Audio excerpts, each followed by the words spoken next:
Bismillahirrahmanirrahim. Assalamu alaikum. Welcome to my channel Muhammad Abdullah and welcome to the class of biology.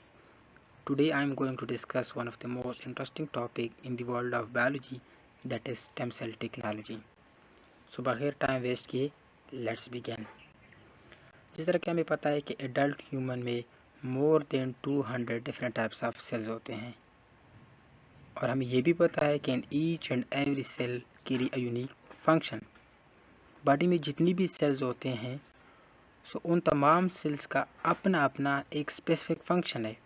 अगर हम neuro sales की बात करते हैं तो उनका अपना फंक्शन है, ब्लड सेल्स का अपना फंक्शन है, ब्रेन सेल का अपना फंक्शन है। आप लोगों के साथ यहाँ पे मैं एक छोटा सा एग्जांपल शेयर करता हूँ। फॉर एग्जांपल सॉफ्टवेयर हाउस में हमारे पास एक छोटा सा टीम है। उस टीम में हमारे पास अलग अलग मेंबर्स है और हर एक मेंबर्स का अलग अलग फंक्शन है।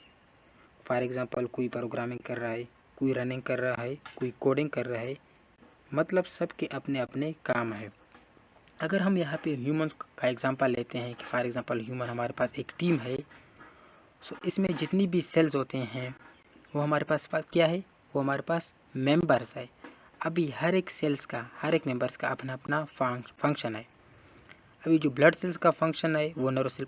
अभी ये जितनी भी सेल्स होते हैं इसको हम क्या कहते हैं, स्पेशलाइज सेल कहते हैं।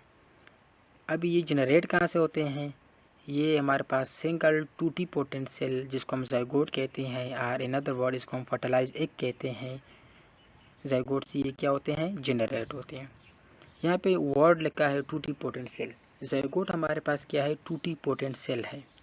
मींस टूटी पोटेंट सेल का मतलब ये है कि इसमें टोटल पोटेंशियल होता है कि ये आगे जाके किसी भी सेल में ये जाके डिवेलप हो सकता है। ये नर्व सेल में भी जा सकता है, ब्लड सेल में भी डेवलप हो सकता है, इसके अलावा कार्टिलेज सेल में भी ये डेवलप हो सकता है। इसका मतलब ये हुआ कि जो जाइगोट है, सर हमें पता है कि जब स्पर्म और वो आपस में मिल जाते हैं by the process of fertilization, so वो एक सिंगल सेल बना लेते हैं जिसको हम जाइगोट कहते हैं। इसका मतलब ये हुआ कि जो जाइगोट है इसका 100% पोटेंसी लेवल है। 100% पोटेंसी लेवल का मतलब ये होता है कि पूरी बॉडी का बनना होता है जाइगोट से, तो ये किसी भी सेल में आगे जाते हैं। अभी स्टेम सेल्स हमारे पास क्या है, एक्चुअली हमारे पास स्टेम सेल्स हमारे पास अनडिफरेंशिएटेड सेल्स होते हैं। अनडिफरेंशिएटेड सेल्स का मतलब ये होता है, it means that it have no function in its function, it have no function, और इसका जो रोल होता है इज़ नॉट येट डिटरमाइंड। ये कुछ भी कर सकते हैं। कुछ भी कर सकते हैं का मतलब ये है इससे हम कुछ भी काम करा सकते हैं। मींस जो स्टेम सेल्स हैं ये मसल सेल्स भी हम इससे बना सकते हैं, ब्रेन सेल्स भी बना सकते हैं, कार्डियक सेल भी बना सकते हैं। इससे हम, इसका मतलब ये है कि हमारे पास अनडिफरेंशिएटेड का मतलब ये होता है कि इसका कोई डिफरेंशिएट नहीं करते। जब हमारे पास जिन सेल्स के फंक्शन जिनको असाइन हुई है उसको हम कहते हैं स्पेशलाइज्ड सेल, और जिनके नहीं हुए उनको हम कहते हैं अनस्पेशलाइज्ड सेल या अनडिफरेंशिएटेड सेल। अब जब अनस्पेशलाइज सेल स्पेशलाइज सेल्स में डेवलप होते हैं, इस प्रोसेस को हम कहते हैं डिफरेंशिएशन। तो जो स्टेम सेल है हमारे पास वो डिफरेंशिएटेड सेल्स नहीं है, वो उस वक्त तक अनडिफरेंशिएटेड है जब तक उसको कोई सिग्नल्स नहीं मिल जाता, रिसीव नहीं होता है कि आपने फलाने जगह पे जाना है और अपने आपने वहाँ पे फलाने काम को आपने क्या करना है, परफॉर्म करना है। अब हम यहाँ पे आते हैं, cell that has the ability to continuously divide and differentiate develop into various.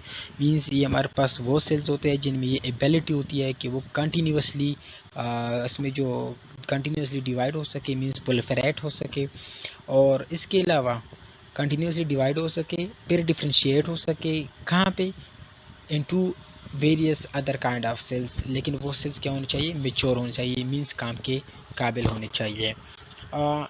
जो सेकंड वन है वो उसको हम ब्लैंक सेल भी कह सकते हैं, अनस्पेशलाइज सेल भी कहते हैं। जैसा कि मैंने पहले बताया, ब्लैंक सेल इसलिए कहते हैं क्योंकि इन सेल्स का अभी तक फंक्शन साइन नहीं हुआ है। जब फंक्शन साइन नहीं हुआ है तो इसको हम ब्लैंक सेल्स कहते हैं। मास्टर सेल इसलिए कहते हैं क्योंकि इससे ये कुछ भी कर सकते हैं, ये सुपर पावर है, मीन्स इससे हम कुछ भी काम करा सकते हैं। Have the potential to give rise to specialized cell types differentiation with the help of the process of differentiation, and have the ability, it have the potential to develop into some other kinds of cells.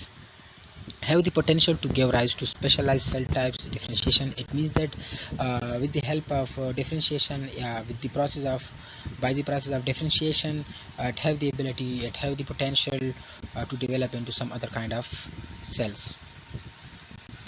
इसके बाद जो हमारे पास है वो है unique properties of stem cells. अभी जो स्टेम सेल्स हैं इनके कुछ यूनिक प्रॉपर्टीज़ है। जो फर्स्ट वन है, they are unspecialized and they can give rise to specialized cell types. इसका मतलब क्या है? अनस्पेशलाइज्ड ये इसलिए है इसकी एक प्रॉपर्टी ये है कि अनस्पेशलाइज्ड है। अनस्पेशलाइज्ड का मतलब ये है कि इसका कोई स्पेसिफिक फंक्शन नहीं है। स्पेसिफिक फंक्शन क्यों नहीं है? क्योंकि इसका स्ट्रक्चर नहीं है। अभी स्ट्रक्चर है ये नहीं कि बिल्कुल उसका स्ट्रक्चर एग्जिस्ट ही नहीं कर रहा है।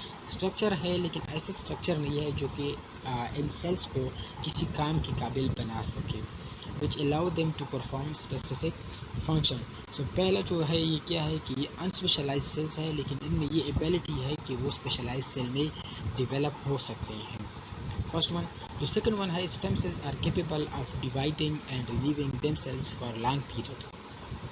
अभी इनमें जो सेकंड इसकी प्रॉपर्टीज़ है वो ये है कि it have the ability to replicate, means इनमें it have the ability to replicate many times. जब ये रिप्लिकेट होंगे तो इस प्रोसेस को हम कहते हैं प्रोलिफरेशंस। और ये हमारे पास क्या है? इमोर्टल है। इमोर्टल का मीन ये डिवाइड होता है इंडिफिनिटली। मीन्स कुछ सेल्स ऐसे होते हैं बॉडी में जिनके कुछ खास टाइम जो पीरियड ऑफ टाइम होता है, इस पीरियड ऑफ टाइम होता है, इसको ख़त्म होने के बाद वो उनकी डेथ होती है। लेकिन स्टेम सेल्स होंगे for a long period of time उनकी डेथ नहीं होती। जो थर्ड वन पॉइंट है, stem cell is uncommitted until it receive signal to develop into specialised cell. ये हमारे पास अनकमिटेड है, इसमें कमिटमेंट नहीं हुई है कि आपने यहाँ पे जाना है, इसको काम साइन नहीं हुआ है, फंक्शन साइन नहीं हुआ है कि आपने वहाँ पे एक जगह पे जाना है और अपने इस फंक्शन को आगे जाके परफॉर्म करना है। When unspecialized stem cells give rise to specific cell, the process is called differentiation। जिस तरह कि मैंने पहले बताया कि जब अनस्पेशलाइज सेल्स होते हैं वो जाके स्पेशलाइज सेल बन जाते हैं, किसी खास फंक्शन के लिए वो नॉमिनेट होते हैं, इस प्रोसेस को हम कहते हैं differentiation. And the last one is stem cell exist in both embryos and adult cells. Stem cells कहाँ पे एग्जिस्ट करते हैं?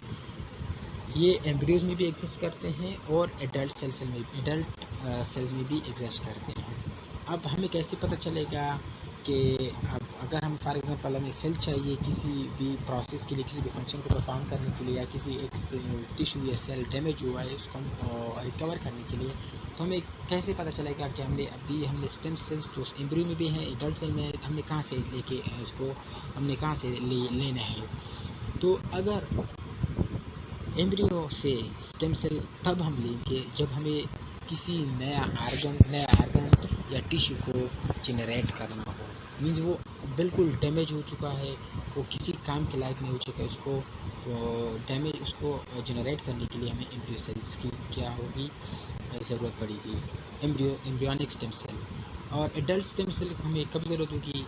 जब एक सेल्स काम तो कर रहा है या एक टिश्यू है लेकिन वो कम्प्लीटली तो डैमेज नहीं हुआ है, उसका कुछ पार्ट डैमेज हो चुका हुआ है। उस पार्ट को दोबारा एडल्ट बनाने के लिए, अपने फंक्शन को परफॉर्म करने के लिए हमें एडल्ट स्टेम सेल की ज़रूरत पड़ेगी। अभी हमारे पास है types of stem cell. Stem cells की वैसे तो बहुत सारे टाइप्स है on the base of its potency level, उसका पोटेंसी लेवल कितना है, या on the base of source कि वो उनको हम कहाँ से हम उसको ले सकते हैं। जो मेन टू टाइप्स है वो है एडल्ट स्टेम सेल और embryonic stem cells. Adult stem cell हमारे पास क्या है, इसको हम बॉडी सेल भी कह सकते हैं, और थ्रू आउट द लाइफ ये हमारे पास ये रीजनरेट होते हैं। ब्रेन में भी ये पाए जाते हैं, बोन मेरो में भी ये पाए जाते हैं, blood, muscle, liver, skin and so on. और ये इनडिफिनिटली डिवाइड होते हैं और इनके जो है ना वो डेथ नहीं होती। अभी एडल्ट स्टेम सेल है क्या? जब बाई बर्थ एडल्ट से हरगिज़ ये मतलब नहीं है कि आप 18+ हो गए। सो बाई बर्थ का मतलब ये होता है जिस टाइम हमारी बर्थ होती है तो उस टाइम जो सेल्स बने होते हैं, उस टाइम जब हम सेल लेते हैं तो उन सेल्स को हम कहते हैं बाई बर्थ। जब हम सेल्स लेते हैं उसको हम कहते हैं एडल्ट स्टेम सेल। और एम्ब्रियोनिक स्टेम सेल्स होता है ऑब्टेन्ड फ्रॉम इनर मास, जो इनर सेल मास होता है एम्ब्रियो का वहाँ पे जो क्लस्टर और सेल्स होते हैं, आफ्टर एम्ब्रियन जब ज़ाइगोट बन जाता है तो उसके फिर एक सेल से 2 बन जाता है, फिर 2 से 4, 4 से 8, इस तरह जब 2-3 दिन बन जाते हैं, सेल डिवीजन होती है तो एक मास बना लेते हैं, इसको हम कहते हैं।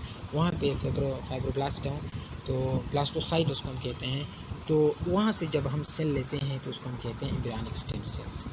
मीन्स बाय बर्थ नहीं, ये एक पर्टिकुलर डे पे होता है। जब फर्टिलाइजेशन हो जाती है तो उसके 6 से 7 दिन बाद जो स्टेम सेल हम निकालते हैं एम्ब्रियो से, इस प्रोसेस इसको हम कहते हैं एम्ब्रियनिक स्टेम सेल। और इस कुछ ऐसे वर्ड्स है, जैसा कि मैंने पहले बताया कि इसके कुछ और भी टाइप्स है, जिस तरह के एम्ब्रियनिक प्लूरिपोटेंट सेल है, इंड्यूस प्लूरिपोटेंट सेल्स होते हैं, स्टेम सेल्स होते हैं। लेकिन यहाँ पे जो पोटेंसी के लिए होती है, the base of check its potency level. यहाँ पे पोटेंसी का मतलब ये होता है, हम सेल्स स्टेम सेल्स की बात कर रहे हैं, तो पोटेंसी का मतलब है the capacity of cells to differentiate into other types of cells. कि मीन्स ये किस तरह इसमें ये एबिलिटी होती है, कैपेसिटी होती है, ये इसमें इसकी ये फंक्शनैलिटी है कि वो डिफ्रेंशिएट होते हैं इनटू अदर सेल टाइप्स में। तो इस लेवल से इसके कुछ फॉर्म है, कुछ टाइप्स है। First one is a totipotent cell. Totipotent cell इसका जो एग्जांपल है वो है ज़ाइगोट। अभी जो पोटेंसी लेवल है, पोटेंसी लेवल पास का 100% है, पास का 90% है। अगर हम ज़ाइगोट की बात करते हैं, जब स्पर्म और एग आपस में फर्टिलाइजेशन के प्रोसेस से मिलते हैं तो उसका जो होता है उसमें उसकी पोटेंसी, उसका 100% पोटेंसी लेवल होता है। पोटेंशियल मीन्स पोटेंशियल, उसकी 100% पोटेंसी लेवल होती है, क्योंकि उससे पूरी बॉडी का बनना होता है। वो कहीं भी जा सकता है, किसी भी सेल्स को वो डेवलप कर सकता है, कोई भी फंक्शन वो परफॉर्म कर सकता है।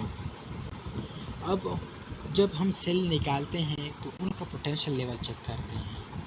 पोटेंशियल लेवल चेक करते हैं। पोटेंशियल लेवल किस लिए चेक करते हैं? फॉर एग्जांपल एक सेल्स है, एक मैंने स्टेम सेल लिया है, उसका फंक्शन उसको मैं किसी लीवर सेल में इंजेक्ट करना चाहता हूँ, वहाँ पे उसका फंक्शन परफॉर्म करना चाहता हूँ, तो इसका मुझे पोटेंशियल लेवल चेक करना होगा कि किस किस काम के लिए मैं इसको यूज़ कर सकता हूँ। For which part of the body can I use the stem cells. आया जो स्टेम सेल्स मैं इस प्रोसेस के लिए, इस काम के लिए यूज़ करता हूँ, इसके लिए ये अपना फंक्शन परफॉर्म करेंगे या नहीं। तो इस प्रोसेस को हम समझने के लिए इसका पोटेंशियल लेवल चेक करते हैं।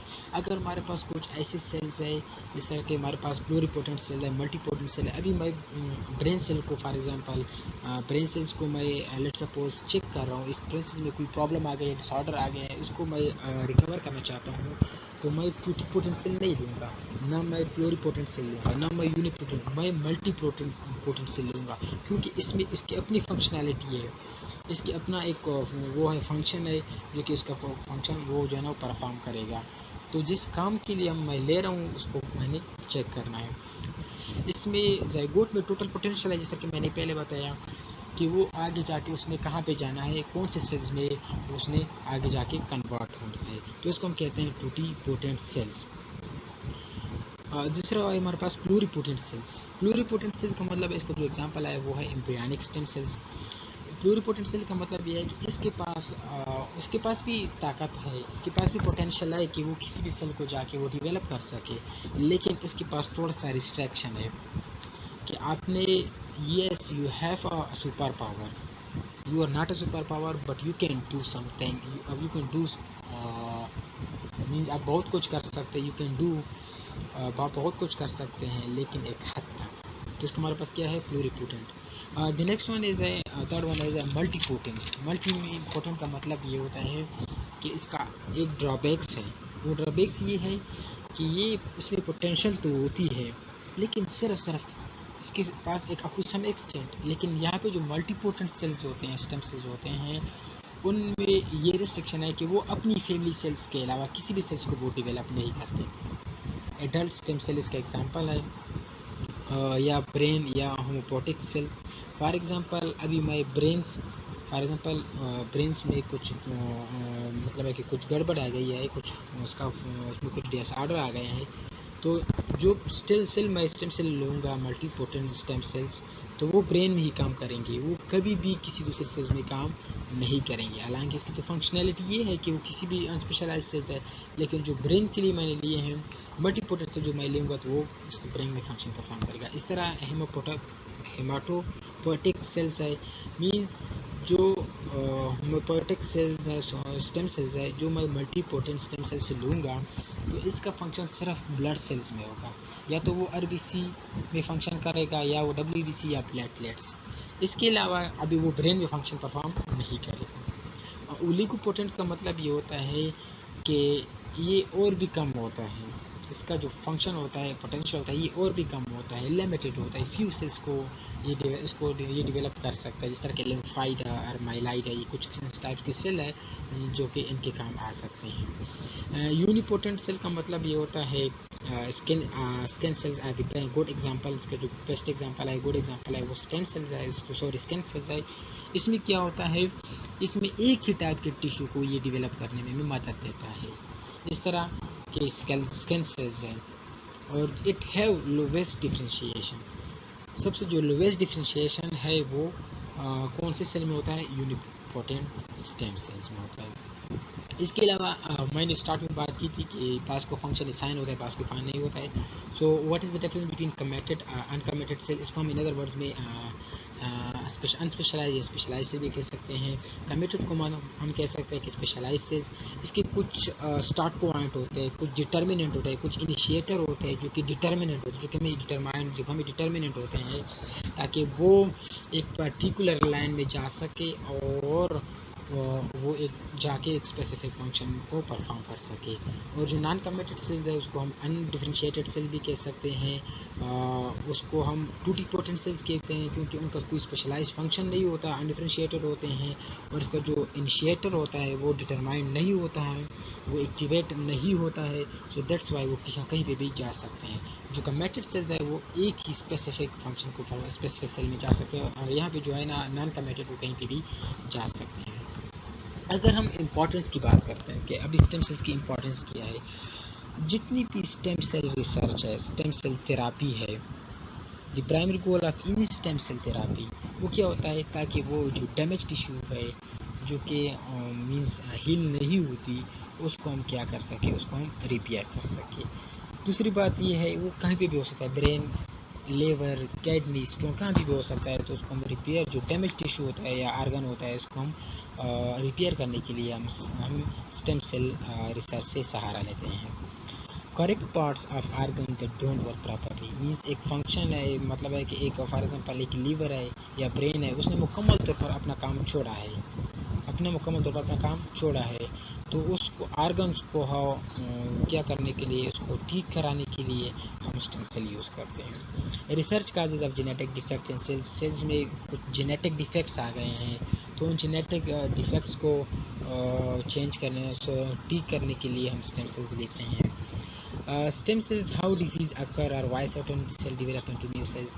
With the help of stem cells हमें इस चीज़ का मौका मिल जाता है कि किस तरह एक डिजीज़ होती है सेल्स के अंदर, और क्यों कुछ सेल जो है ना वो कैंसर सेल्स में कुछ सेल्स कैंसरियस सेल्स बन जाते हैं।